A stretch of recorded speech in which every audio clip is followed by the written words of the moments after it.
Welcome to another episode of the Off the Record, the Academind podcast. Today with Maximilian. and me, myself, Manuel. Hi. Manuel, that was a really bad introduction. Is this negative feedback? It might be.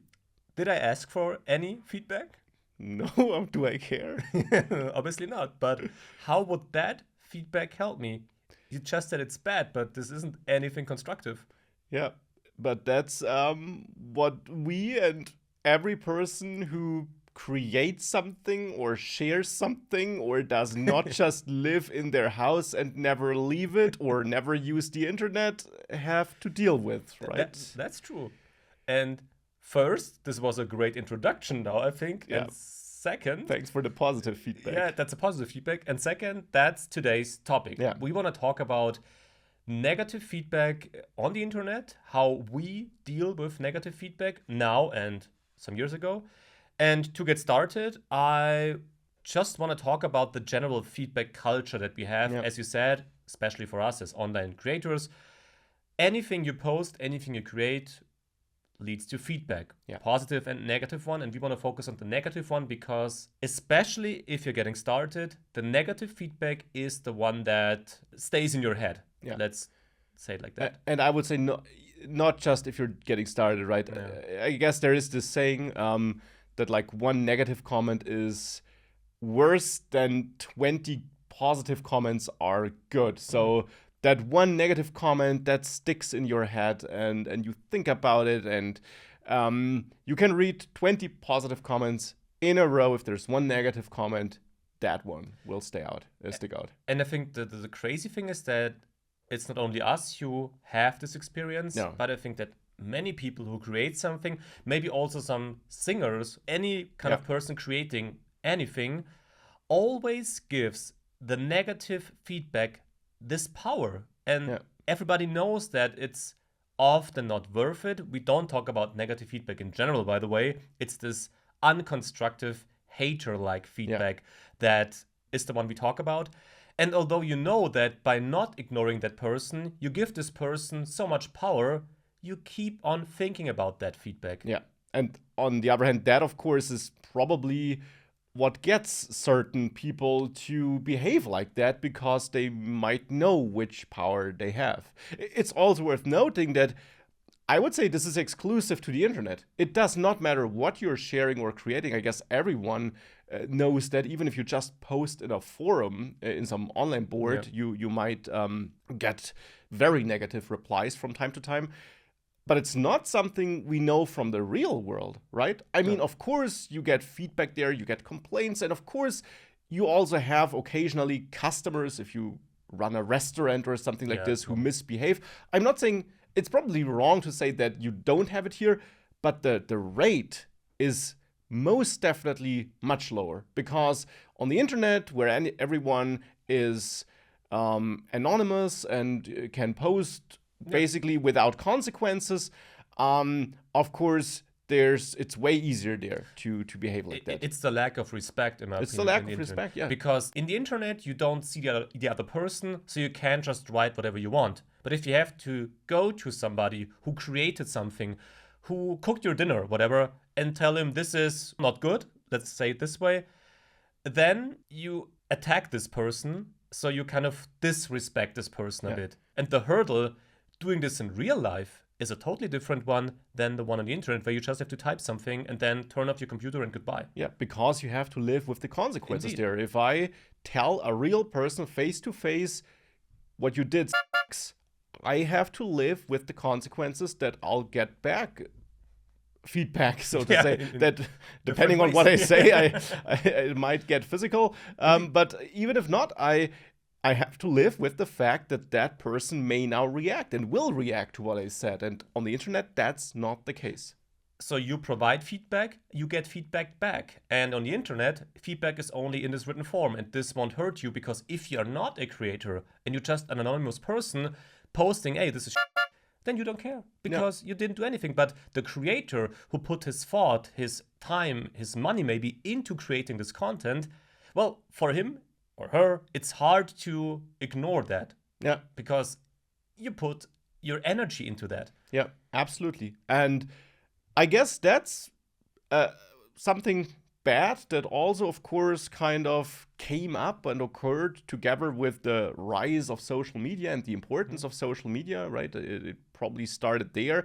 I guess it's not a secret that comments on YouTube or social media platforms in general, or also on news outlets and their websites, are amongst the worst places on the internet Yeah. because it's all hate and negativity there.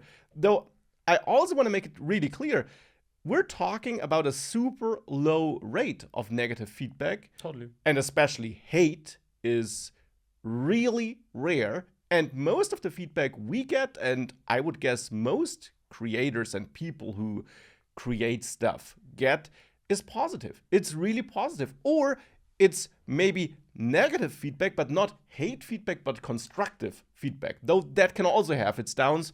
We'll get to that. But that's the thing. Most comments are positive, and yet it's the rare hateful one that gets you. But isn't that something, I'm not a psychologist, but isn't that something that if you have lots of great experience in a year, for example, and then you have one bad one, isn't that the one you, some years ago, you never forget? You know, you think about the positive ones, but you forget more of the positive ones, but the negative one always is the one you remember. At least I do. So maybe that's also a personal thing, but I don't know. Yeah, I don't know. I would say it really depends on the severity of the experience. Like if a close relative died, obviously you're going to remember that the person is dead, but also the feeling back then. So that's going to stick. On the other hand, I can recall negative experiences outside of the internet, which I totally forgot about now, which I guess, well, I couldn't remember if I forgot about them, but they're not there in my day-to-day thought process. If I think about the year 2022, for example, it was a very positive year overall for me personally, because a lot of good things happened in my very personal life. I got married and so on. But of course, in that year, there also were negative things. And I can recall them if I think about it, but it's not the first thing that comes to my mind. Though I must add that if you're getting married, the fact whether this is a positive or a negative thing, this takes a few years normally until we can finally decide. Okay. But whatever. I'll leave that there. Yeah, I'll leave it there. No, but the thing is, it depends on the person, obviously. But still, I think that negative things tend to stick in my brain at least a bit more. Yeah. So maybe it's also this content creator online thing that ties into that. As I said, I'm not a psychologist, so maybe this is totally wrong.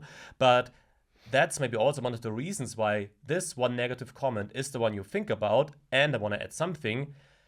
We do this for more than 7 years now. So we definitely take this different now, I must say. We see negative comments, yes, but if I remember back 2017 or 18, these really hurt, I must say. Yeah. These were really bad. And once you create more things, you create content, you get good feedback, then you start thinking, hey, actually, many people like what we do. Yeah. So it can't be that bad, right? So why would I worry about that 1% that always hates instead of just trying to create even better content for the people who like it already? So I think the more experience you have, the bigger you get, maybe. Yeah. Depends. The better you can deal with that negativity. Yeah. And of course, it helps that we have a lot of data points, if you want to call it like this nowadays. If you're getting started, well, for one, I have to say, when we got started, we really didn't have to deal with a lot of negativity and hate back then. But of course, occasionally there was one. But when you get started, you have less data that shows you that what you're doing seems to be good, which, by the way, does not mean that you can't improve. And we'll get to that as well. Yeah. Feedback is important. But when you get started, you have less data. Now we have thousands or millions of views and sales of online courses. We have thousands of reviews that prove that people like our courses, or positive comments and likes on YouTube. We have most of our videos have a like ratio of 99% and so on. So that, of course, shows you that what you're doing seems to be good, and that helps with dealing with the occasional hater that does pop up. It does. But when you introduced me, when we found this Academind thing, for me it was very, very difficult because there was this guy, you, And then comes another guy.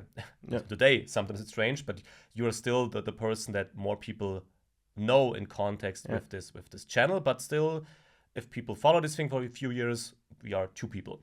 So the first feedback we got in the first videos when I was introduced, I wasn't too confident because it's hard to show your face in the internet. Yeah, absolutely. To come to a channel that existed already and then to read feedback which says, who's that guy? We don't want that person, blah, blah. I understand. Weren't too many, but still, this wasn't nice. But that's many years ago. So nowadays, if I read that your eye sounds like an AI voice, then I know that maybe sometimes it's not AI.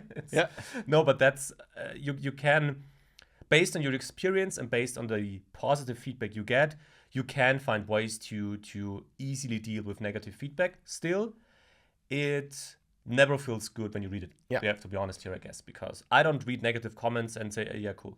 Who does? Absolutely. The interesting thing, of course, is that now we talk mainly about hate and comments which are not helpful at all. Yeah.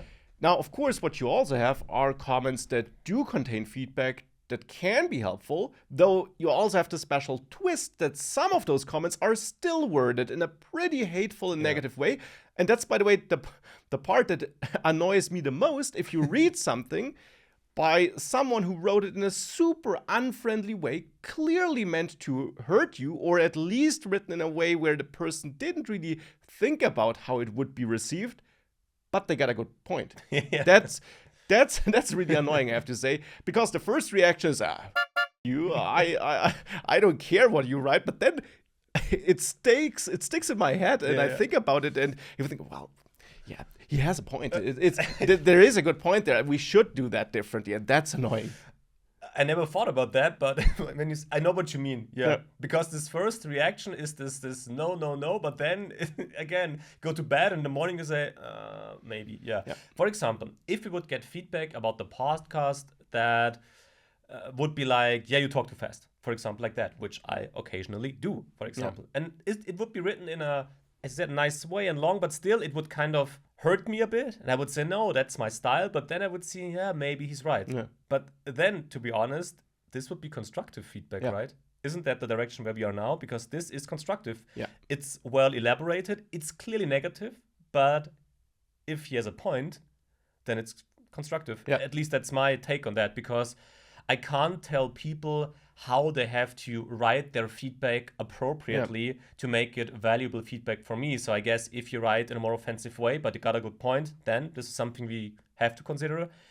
But pure hate, and that's the fine line you talked about, or you wanted to talk about. There's a fine line between pure hate and negative feedback written in a very aggressive way. Yeah, I guess.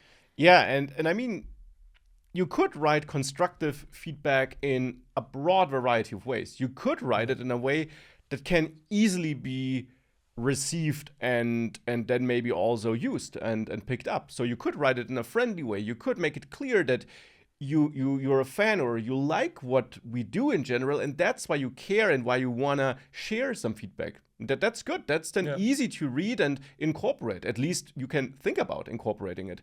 Then you can write it in a pretty neutral way.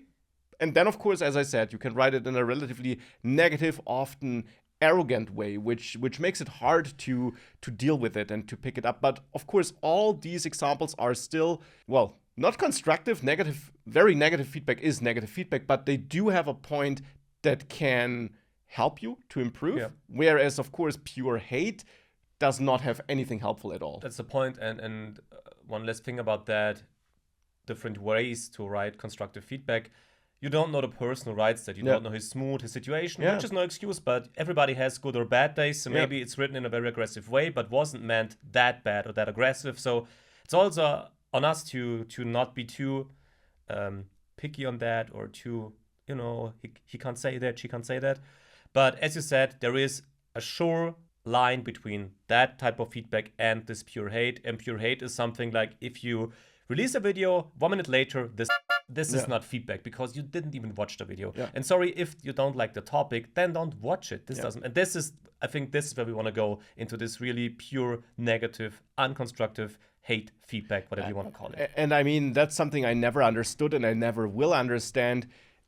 why would you leave a hateful, destructive comment below something you didn't like? I would say I never had that urge in my life. Of course, I was annoyed because of maybe videos I watched, or maybe I watched like a movie which I didn't like and I waited for it to become better and it didn't become better. But never in my life did I then send them an email or comment below the video. I just turn it off. I switch to a different video. Maybe I never watch videos by that person again, but that's okay.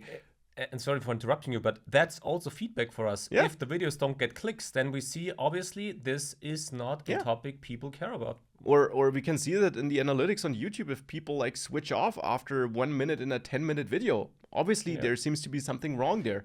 Still, and I want to make this example, if I click a video with a title and a topic that I don't care about, and then leave negative feedback, this is like going to McDonald's, knowing I hate a McRib, buying a McRib, and then hating in the McDonald's restaurant that the McRib and sorry, this is something I will never ever understand. I don't get it. Yeah, me neither. That's really weird. But yeah, I guess that these are the times we're living in, or that's like a negative side of the internet. Though, of course, I will say that also if we think about constructive feedback, that often is helpful. It does have good points, and obviously no one's perfect, and you have to improve constantly, and we want to improve. And so there's lots of feedback that is helpful, but there also is a kind of feedback that's maybe written to sound like constructive feedback, and maybe it's meant as constructive feedback. I wouldn't assume any negative intentions here, but it technically isn't. And a good example here is if someone writes, hey, your English is not good enough. That might be the case. And we are not native speakers. It clearly is not on that same level. And it clearly improves with every year we're doing that. But I'm not going to live in the UK for 3 years before I start doing videos again just because you wrote that comment. And that is what the intention of the comment was, I think, though, because I can't suddenly overnight change that. I mean, the English I have, my English level, is what I assembled and built up over all those years. And it only gets better by using it, not by not using it. I'm just smiling because I remember this was some years ago. I don't know if it was you or me, whatever, got feedback like English level not sufficient, not good. And we could see based on the analytics, I think it wasn't on YouTube, I don't remember the platform, doesn't matter, where this person came from. And based on the name, we also saw, what country this person was from. It's always the Germans. It's always the Germans. And it's crazy.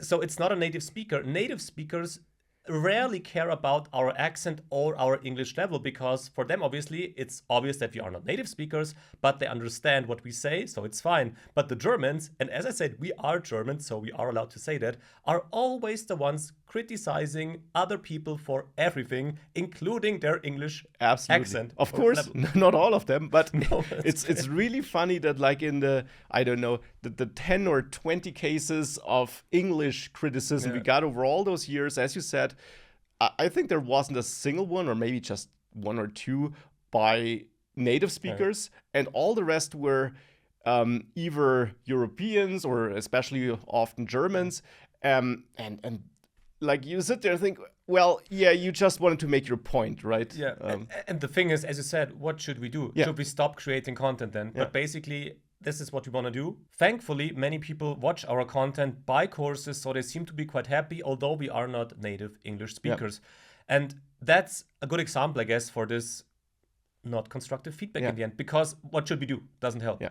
And just want to hook in there really quick. And that's, of course, just one example, but there are plenty of such examples. And as always, it's like a thin border. And it definitely also depends on the personality of the person who wrote it and the person who received it. But I also had something similar in like a course where I taught like a certain concept in the React course where I teach how to handle form submissions. It's not too important here. But where then I got the feedback, hey, you should be using that library for doing that. Where I say, no, the point of the course and of this section is to teach you how it works under the hood. That's exactly the point. So maybe I didn't get that point across, then that's the thing I'll get out of this feedback. But the main point of the feedback itself was maybe with a good intention, but it wasn't helpful. And that's also something you, of course, have to deal with. It's not that difficult to deal with because at least it wasn't hate or anything like that. But I guess the main thing is not all feedback can always be incorporated or is always helpful.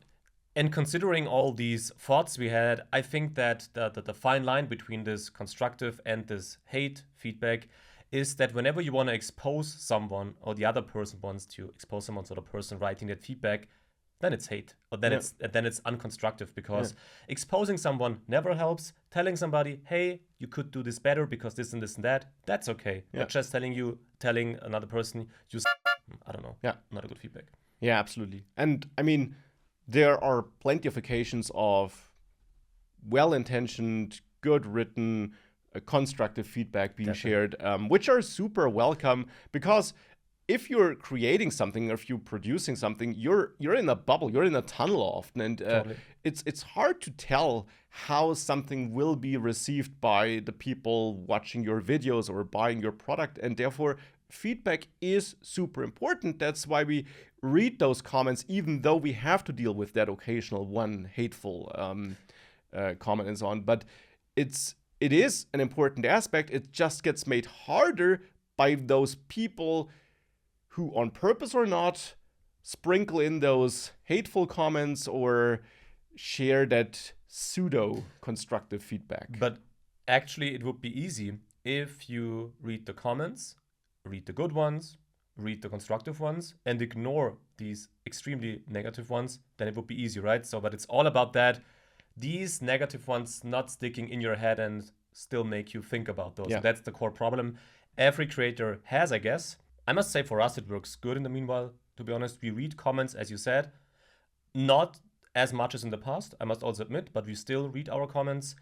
What we should do maybe is provide more feedback to the good comments, because that's something that isn't done as it should be, because you always focus onto these negative ones, making the negative people happy, instead of thanking the people who like the content. That's maybe a takeaway from my side here in this podcast, if I think about it. And I don't have anything to add at this point. I don't know if you got any.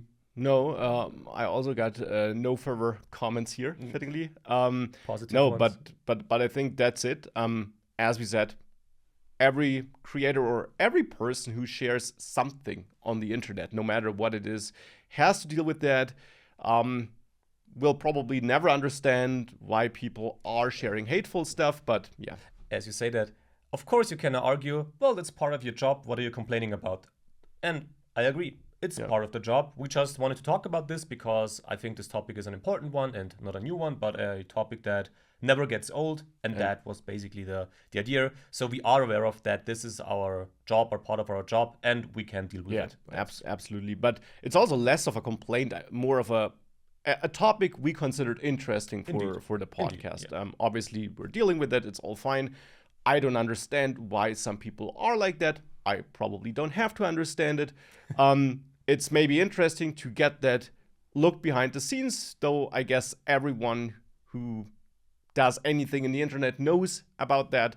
But yeah, the main takeaway is, if you want to share feedback, please also keep in mind that the other person... The main takeaway is, we don't care, but that's obviously not the truth. No, the other person is also a human who reads it. So unless you want to hurt them, don't try. Don't do it. But yeah, that's the main takeaway. So we hope for constructive and positive feedback for this episode. Yeah. But your English. No, and if you got any feedback, it's always great to read your feedback, because as Max said, we are far from perfect and we want to improve, but we also want to have fun when doing our job. And so that's it. Yeah. So hopefully see or hear you in the next podcast. Indeed. Bye-bye. Bye.